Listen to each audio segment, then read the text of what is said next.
Hello friends, नमस्ते। पिछले दिनों मैंने बुल्गारिया पे आपको एक अपडेट दिया था कि डायरेक्ट प्लेसमेंट है बुल्गारिया में। जर्मन आपकी अच्छी है, इंग्लिश नॉलेज आपका अच्छा है, तो उसमें फिर उनको कोई सर्टिफिकेट की भी ज़रूरत नहीं है। उसके रिगार्डिंग हमने आपसे प्रोफाइल मांगे थे, सीवी रिज्यूमे वगैरह मांगे थे।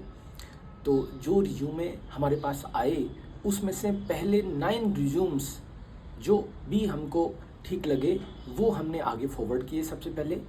और उसमें से 2 लोगों के इंटरव्यू हो चुके हैं ऑलरेडी। 2 में से एक का सिलेक्शन हुआ है, एक का रिजेक्शन हुआ है।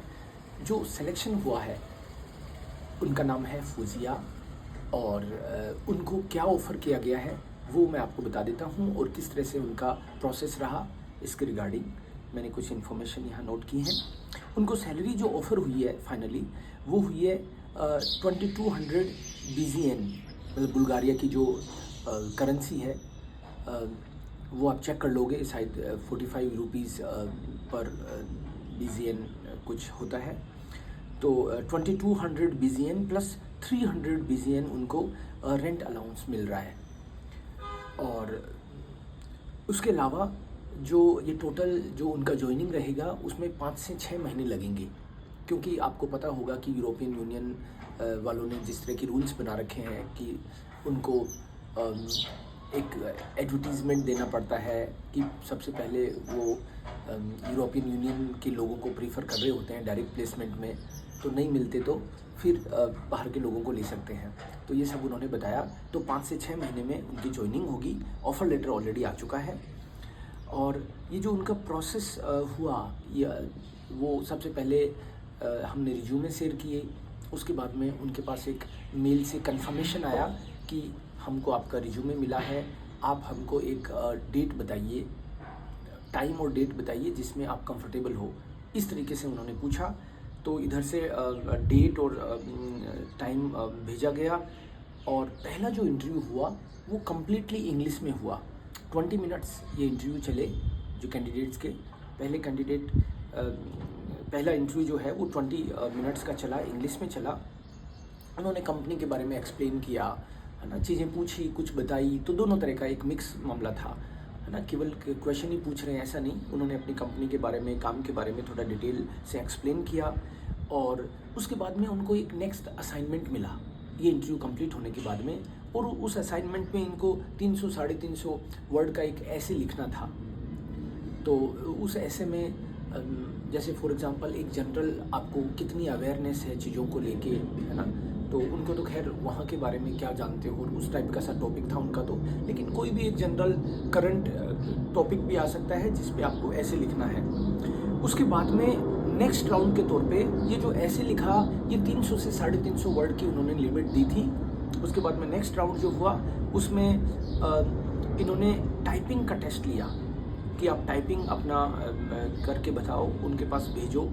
तो आपको एक टाइपिंग के लिए भी रेडी रहना चाहिए, क्योंकि जो काम है वहाँ पे आपको टाइप भी करना पड़ता है। तो उसके लिए वो चाहते हैं कि आपकी टाइपिंग भी ठीक हो। उसके बाद में नेक्स्ट राउंड के तौर पे, मतलब टाइपिंग टेस्ट हो गया। उसके बाद में उनसे जो अगला इंटरव्यू हुआ उसमें इंग्लिश और जर्मन दोनों का हुआ वो इंटरव्यू। क्योंकि आप जब वहाँ पे एक तरह से ट्रैवल एडवाइज़र, इनकी जो पोस्ट है वो है ट्रैवल एडवाइज़र, कि एयरबीएनबी में आप ट्रैवल एडवाइज़र हो। लोग आते हैं, उनके आपको क्वेश्चन आंसर डील करने पड़ते हैं, क्वेरीज वगैरह है उनका ना, किस तरह से वो आएंगे, कहाँ रुकेंगे, वो सारी चीज़ें आपको देखनी होती है। और ऐसे ही फ़ोन पे भी क्वेरीज वगैरह आएंगी तो वो इंग्लिश और जर्मन दोनों में होंगी। तो ये ट्रैवल एडवाइज़र का जो पोस्ट है, एक तरह से ट्रैवल एजेंट भी बोल सकते हैं जिसको हम लोग। ये जो आपका क्राइटेरिया है वो मेनली इंग्लिश और जर्मन का नॉलेज ही है क्राइटेरिया। उसमें सर्टिफिकेट आपके पास ना भी हो तो चलेगा, लेकिन B1 का नॉलेज तो कम से कम होना ही चाहिए। आपके पास B2 है तो और अच्छी बात है, सर्टिफिकेट नहीं चाहिए। लेकिन लैंग्वेज में तो आप डील तभी कर पाओगे जब आपको लैंग्वेज अच्छी आती है। तो ये जो टाइपिंग की स्पीड थी वो 30 to 35 वर्ड्स के हिसाब से उन्होंने एक्सपेक्ट किया था। और बाकी हमने कुछ 20 क्वेश्चंस की प्रिपरेशन शुरू की है। स्टूडेंट्स तैयारी कर रहे हैं उसके हिसाब से आपके साथ में हम लोग शेयर करेंगे, कोई दिक्कत नहीं है।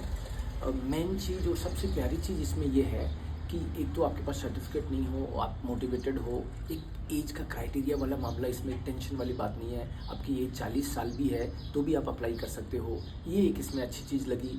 सर्टिफिकेट वाला मामला और एज का कोई बंधन नहीं, ये अच्छी बात लगी। और ये जो लोकेशन रहेगी ये सोफिया, बुल्गारिया की जो कैपिटल है, उसमें आपकी लोकेशन रहेगी। और जो अच्छी अच्छी बातों में सबसे टॉप पे जो बात है वो है कि आपका कुछ भी नहीं लगेगा, सारा सब इसमें फ्री रहने वाला है। चलो ये प्रोसेस थी, आगे भी आपको अपडेट करता रहूँगा।